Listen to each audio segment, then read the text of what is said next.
Okay, I've got 5 letters to have a look at today. I don't know if anybody's going to come for a Q&A session. Maybe not. We'll see how it goes. But in any case, I shall have a look at these letters and we'll see. So do a screen share. Let's have a look. Get down to business. I haven't got time to be messing about. Other things to do. So, okay, this is Ryan. Now, I had about, I don't know, 4 letters or something sent from the Telegram group, and there was 1 or 2 in the Prepare OET group. I don't usually do repeat offenders because $1 a month, it's not that much, and I usually charge a lot more for individual letter assessments. But anyway, I haven't made a video for a while, so I shall do so now. Let me see. Okay. So, Mr. James Warden, age 90. I am writing to refer Mr. Warden, who was recently diagnosed, or who has been. I would have made it. Who has been recently diagnosed as having bilateral hernia for surgery. Okay. You could do it like a non-defining relative clause. I'm writing to refer Mr. Warden, who has been recently diagnosed as having bilateral, or I'd probably put an article there, a bilateral inguinal hernia for surgery, or you don't really need it. I'll just put 1 there. Okay, so that's not bad. Mr. Warden is known hypertensive. Well, well, obviously he's known, otherwise you wouldn't know. So why do you have to say is a known hypertensive? You just say Mr. Warden has, how do you spell it? Hypertension, for which he is taking, don't forget your pronouns, so which he is taking, note 10, aspirin, that's supposed to be aspirin, etc., etc. In addition to multivitamins. So this sentence looks a bit complicated. So Mr. Warden has hypertension, which he's taking blah, blah, blah, in addition to multivitamins. And then we've got he is drinker. He is a drinker, or he drinks. If he's not a smoker, why tell me? Why tell me something which he is not? Mr. Warden does not have AIDS and he doesn't inject himself with cocaine. If he doesn't do it, why tell me? You know? So he's a drinker and allergic to penicillin. Okay. On the 9th of the 7th, 09, Mr. Warden complained of a swelling on the right groin, or was it on or in the groin, right? On the right groin, okay. What you mean is right ball sack, I don't know. Right groin. Complaining of a swelling on or in the right side of his groin. On examination, apart from a right, okay, right. So I don't know why people keep on saying the rest of his examination was normal or was unremarkable. Why do you have to say something that isn't there? Oh, and apart from, there was absolutely nothing wrong apart from. Simply, why not say what you found? Yeah. So on examination, I found a right inguinal hernia. After discussion, he was advised. So who advised? He was advised, or I advised him. He was advised to avoid heavyweight lifting. I think you mean lifting heavy weights. Heavyweight lifting implies that he's weight lifter, which he could be, but not at 90. I don't think so. I think it means. And why would a 90-year-old man be lifting heavy weights? He's 90. What's he going to be doing? Okay, so he was advised to avoid lifting heavy weights, not heavyweight lifting. So just move that there. Lifting heavy weights. Does he want to avoid surgery? And so now we've got this verb here. So he wanted to avoid surgery and to be reviewed. So it sounds like he wanted to be reviewed. Well, he didn't. He wanted to avoid a surgery. So you advised him to avoid lifting heavy weights as he wanted to avoid a surgery and to come back for a review after 3 months. So you've got to be careful how you phrase this because it doesn't quite mean what you think it means. And to come back for a review after 3 months. Okay, so I would do it like that.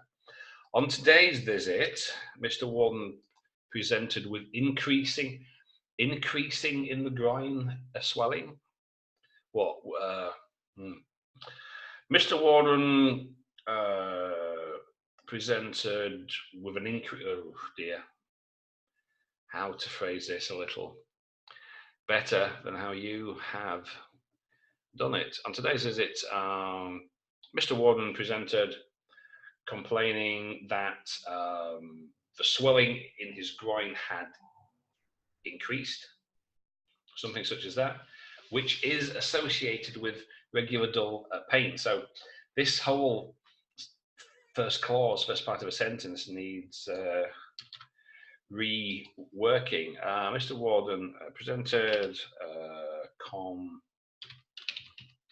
complaining of an increase in his groin pain and also his left groin was affected. I don't know, something such as that, affected. Because I'm not quite sure what this is. So, because this here, apart from my part, is all one sentence. So it's very long. It's a run-on. So you go, so right. On today's visit, Mr. Warden presented with increasing in the groin swelling, which is associated with regular dull pain. On examination, and I don't know why that's a separate clause, there was a marked increase in the right groin swelling, in addition to a left groin swelling with normal or rest examination. Thus, Mr. Warden has been done. That's far too long. It's a run-on sentence. That's far too long, overly complicated. That needs to be broken down into at least 2 separate sentences. In view of the above mentioned details, or just in view of the above, I'd like to refer Mr. Warden for surgery. Please note Mr. Warden wishes to have a surgery with local anesthesia. If you have any questions, and watch your capitals, do not hesitate to contact me. So, okay. The main thing here is this paragraph is one sentence, and that needs a bit of reworking, I think. So there's a few things here that you can see that needs a bit of attention. Anyway, I'll have to move on because I have to get on. I've got a few more letters. Okay. Thank you for seeing Miss Hall, who requires further investigation, possibly endoscopy to confirm her diagnosis. Okay, that's pretty clear.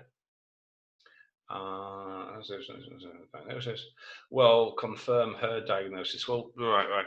I know what you mean, but it's not, she didn't diagnose herself, you know, so you've got to be careful because it kind of sounds like it's she, you know, her diagnosis you want to confirm. What really, what you mean is you want the reader to confirm your provisional or tentative diagnosis. So you think that she has this, and you want the reader to confirm this, okay?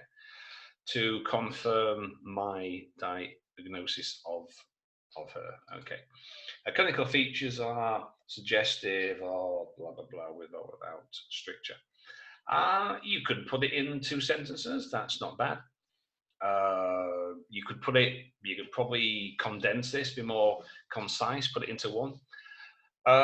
Thank you for seeing Miss Hall, whose signs and symptoms are suggestive of GORD, blah, blah, blah, and who requires your investigation, possibly endoscopy to confirm this, or you can say, I'm writing to request your definitive diet. So you have a provisional diagnosis. So you could say, I'm writing to request your definitive diagnosis of Miss Hall, etc., etc.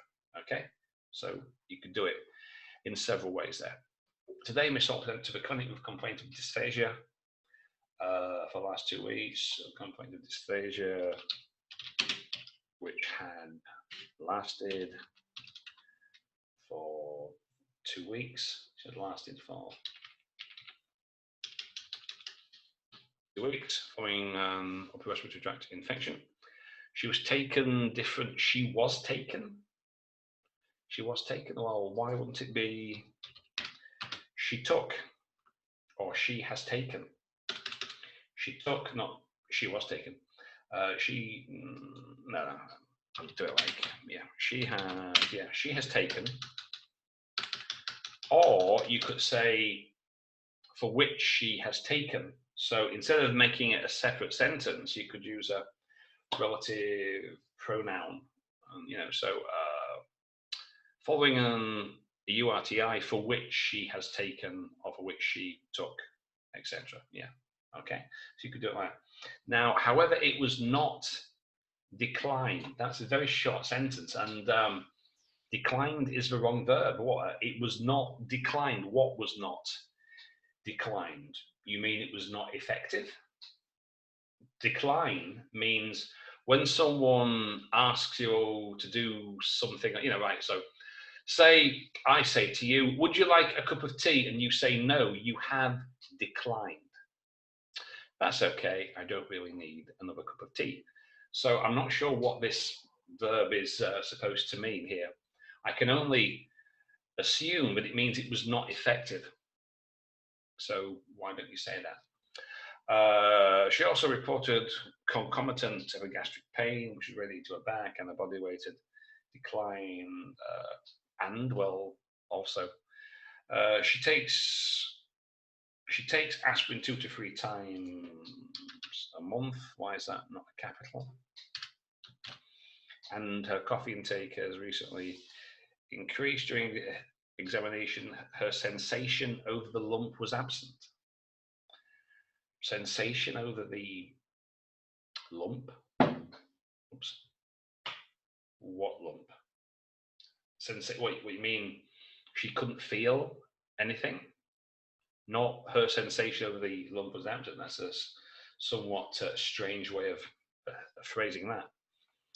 And the clinical symptoms are suggestive of, okay, this paragraph needs a bit of reworking, I think. It's not so clear as to what is going on here. Okay, Miss Hall works as a teacher, and what does that have to do with anything? And consumes spirits socially. Now, okay, that might be interesting. I would have put the history paragraph 2 after the introduction. I'm writing to request your further investigation, definitive diagnosis of blah, blah, blah, blah, blah. Or, I mean, people usually put the occupation, if you have to, and I don't know why you do, if you have to, people usually put the occupation. So I say, thank you for seeing Miss Hall. What's that? 65. A 54-year-old teacher who blah blah blah. So you would usually put the occupation there. That's what most people tend to do. I'm writing to refer Miss Hall, a 50-year-old teacher whose signs and symptoms are, etc. Okay, so that would make sense, but but like right down at the end, oh, by the way, she's a teacher. So if you're putting her occupation, you can put it in the opening to introduce her. Okay, here's the patient. She is a teacher. She is 54, blah, blah, blah. And, okay, but what you are putting it here at the end, it's like, you know, who cares? Why are you telling me this? Miss Always a teacher. Now, that would only be important if, like, if it was a very stressful job and the stress was causing some effect, you know? Anyway, she had an episode of dyspepsia in 2004. So okay. This would work better, I think, earlier, after the introduction. Okay, would make more sense there. In view would be above, it would be highly appreciated. Why is it highly? Why do you keep using these adverbs? Why is it highly appreciated? Why would it be kindly? Eh? Why? There's no need. In view of the above, I would appreciate it if you could, blah, blah, blah. To rule out her actual diagnosis. Well, why would you want to rule out her actual diagnosis? You would rule out a provisional diagnosis. You would rule out means to dismiss, you know, so it is not this. I think it is this. I want you to rule out, to show me that it is not this. But her actual diagnosis, why would, surely you would want to know, you know, so why would you say that? So that doesn't make any sense there. Okay, anyway, moving on. Okay, Hafsa. Ready to request your assessment now? Okay. First thing says, we don't need this. You don't need it after Mr., Mrs., Ms. Don't need it. So take it out. Writing to request your assessment and evaluation of Miss Forrest. Okay, yeah. Who presented with certain symptoms suggestive of community-acquired pneumonia. That's good. Okay. In terms of Miss Forrest's medical and social history, well, it's not social, really, is it? She is a smoker and has been asthmatic since her childhood. Okay. Please note her father has asthma and her brother has bronchitis. So, you know, she has a family history of, etc. So that's pretty good. So the purpose is clear. You want me to assess, evaluate Miss Forrest.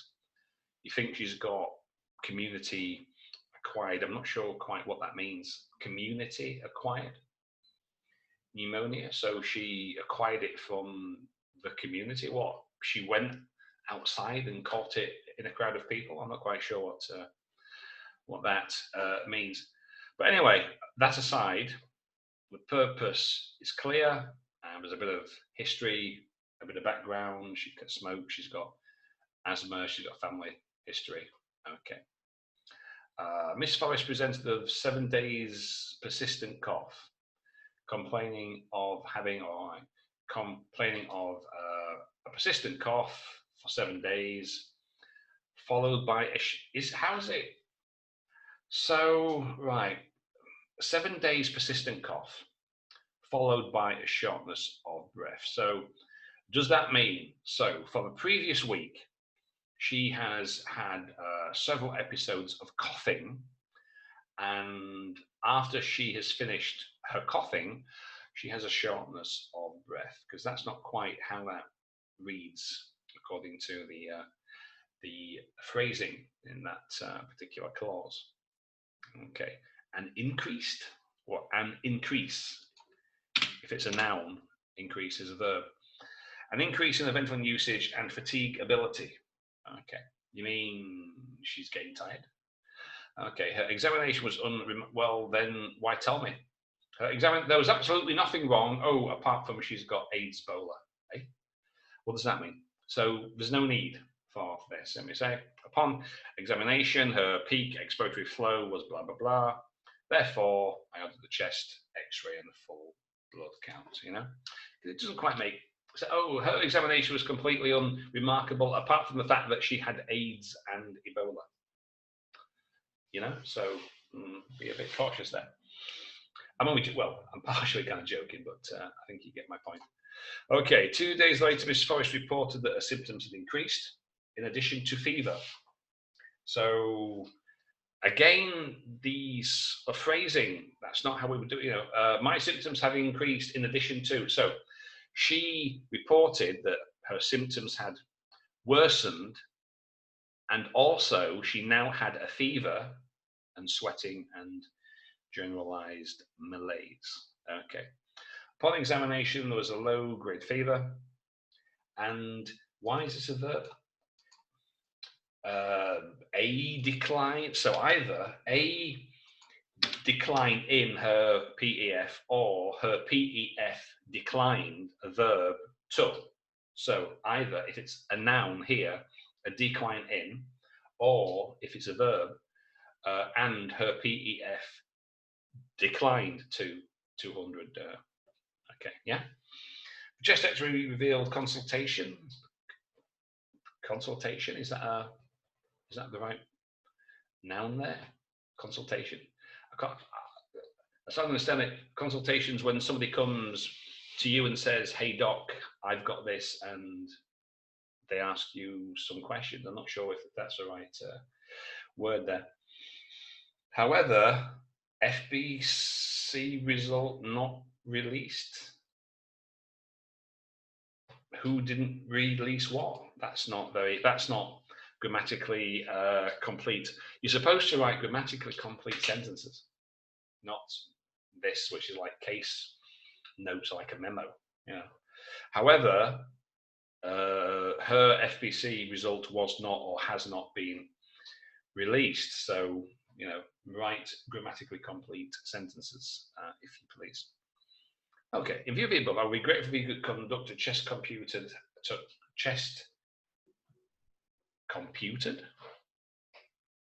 What's a chest computed tomography?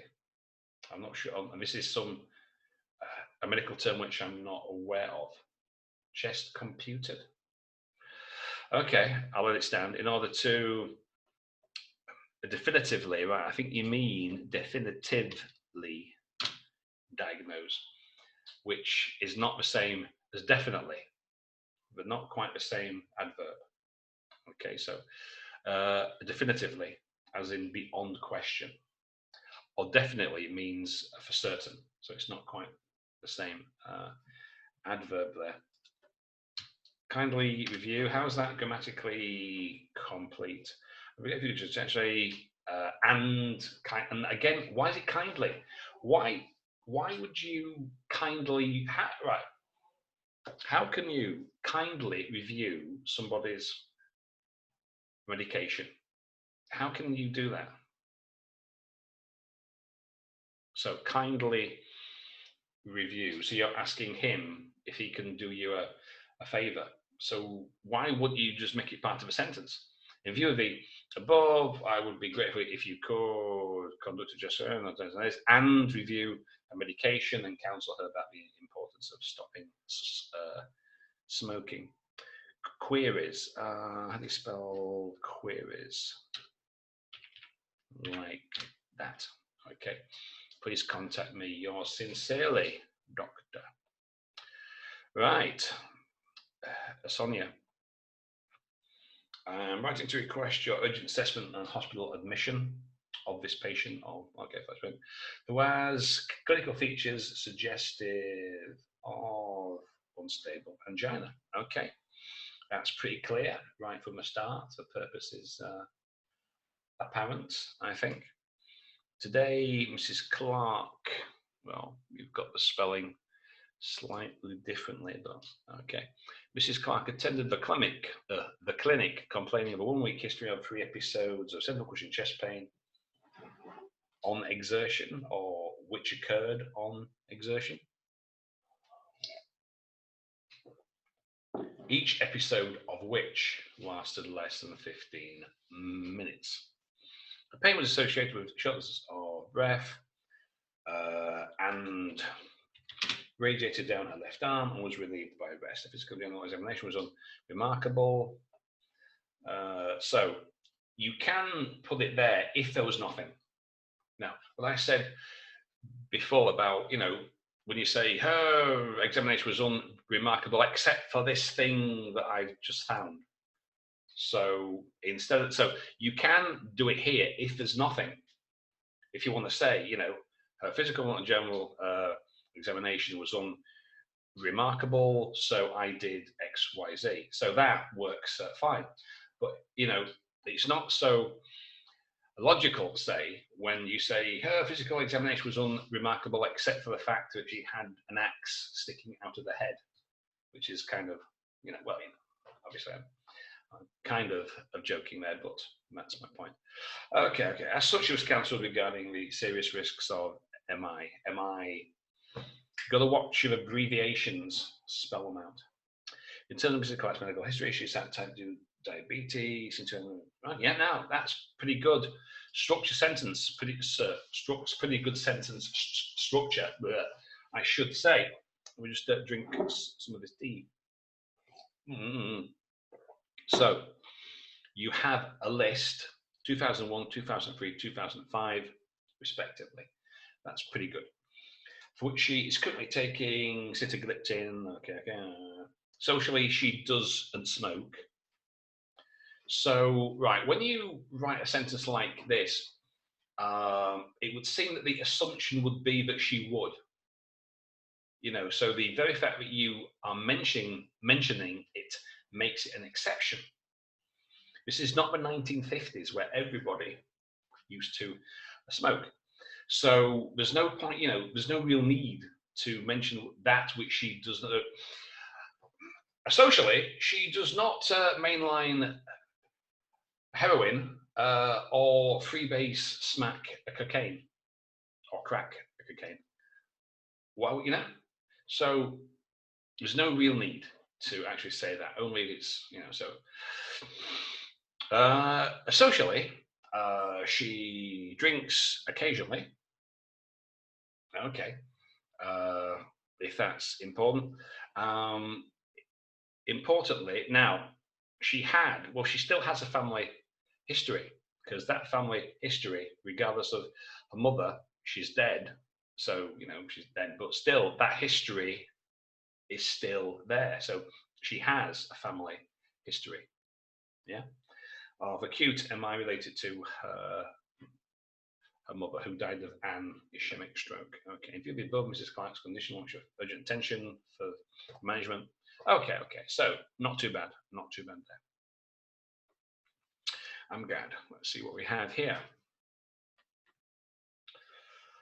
Okay. Now, what I would say here is, because you have the age here. Oops. Right. Because you have the age here. Do you really need to mention it twice? So what I would do, I would, if you are intending to put it in your initial sentence, don't put it there in the IE, in the reference line. Thank you for seeing Miss Top, a 59-year-old librarian whose features are consistent with, okay, your further assessment and treatment. Now, good, would be appreciated. So good. No highly or kindly, which we don't need, those adverbs. But you could have put that in a single sentence.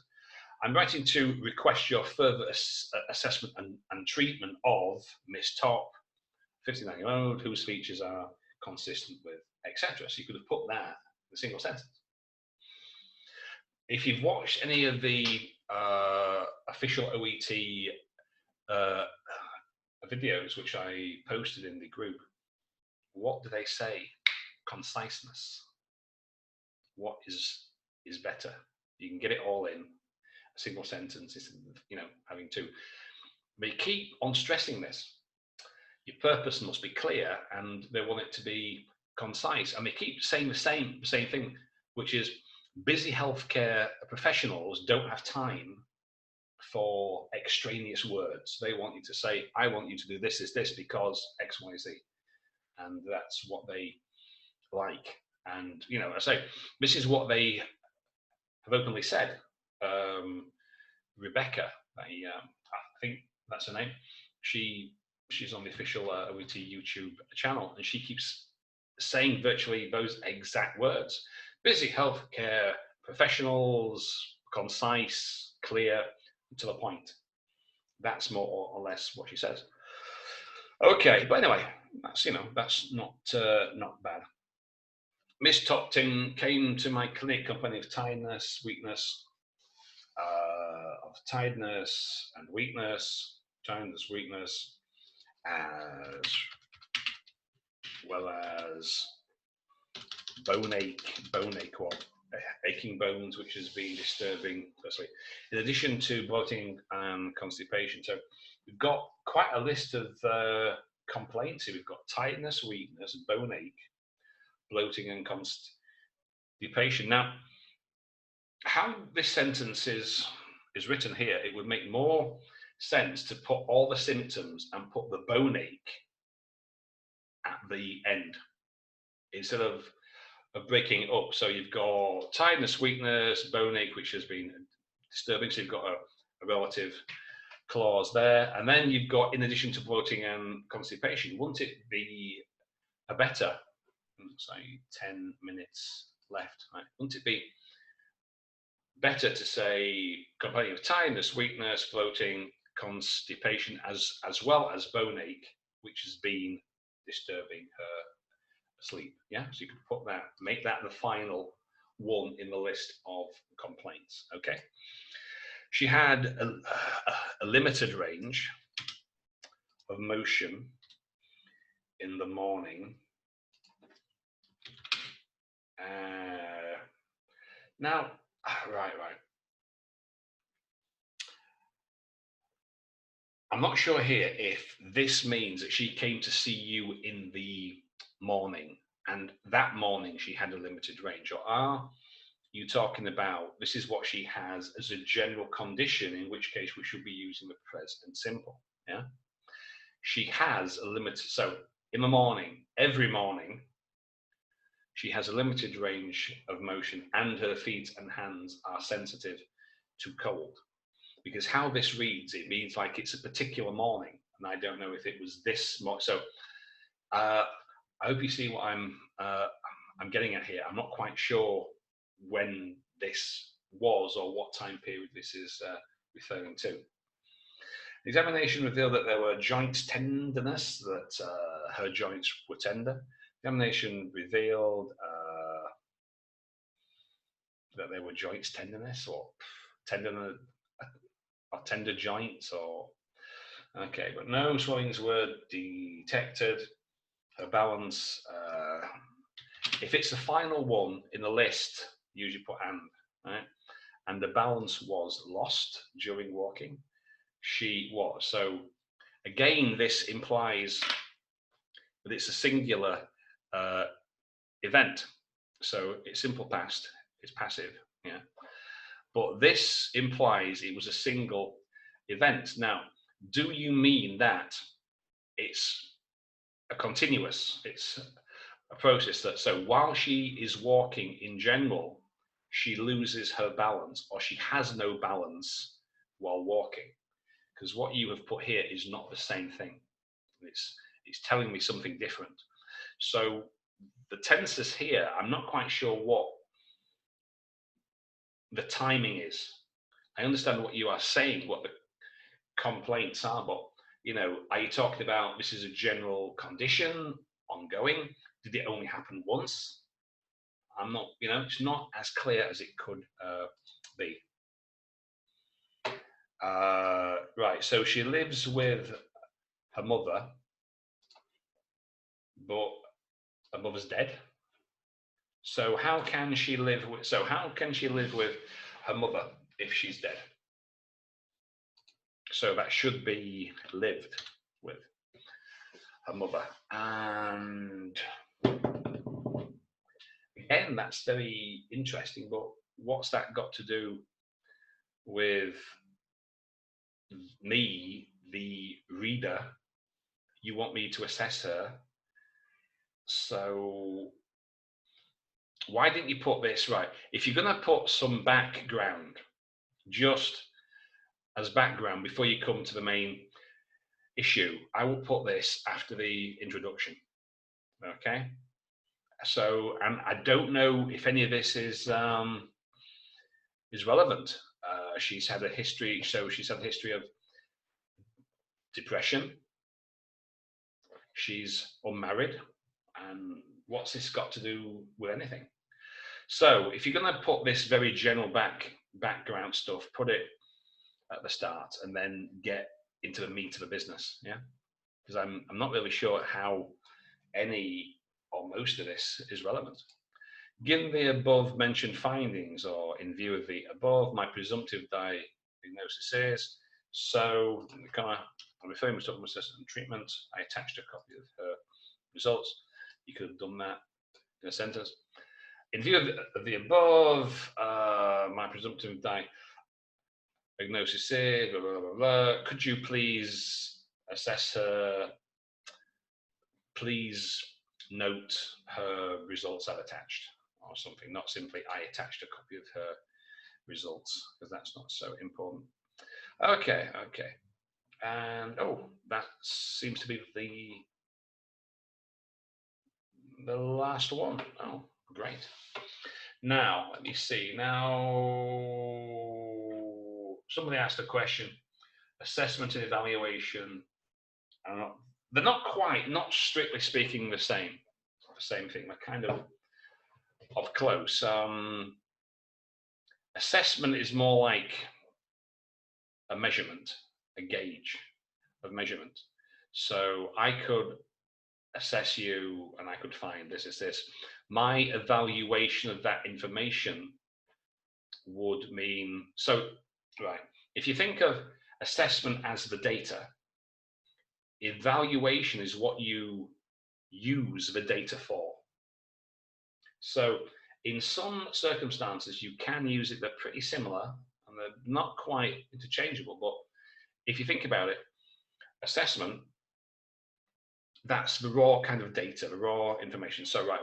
So for example, if I were to give you an examination, an English test, and you scored 30 out of 40, my evaluation would be that you were upper intermediate. Yeah.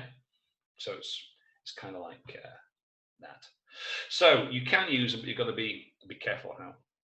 Okay, right. So not so many people, but that's up to you. I'm going to stop recording in a second. I'll put the video on YouTube, and I'll put the link in my channel. I may have time for another session, possibly Friday. We'll see how it goes. Okay, I'll see you later. Bye for now.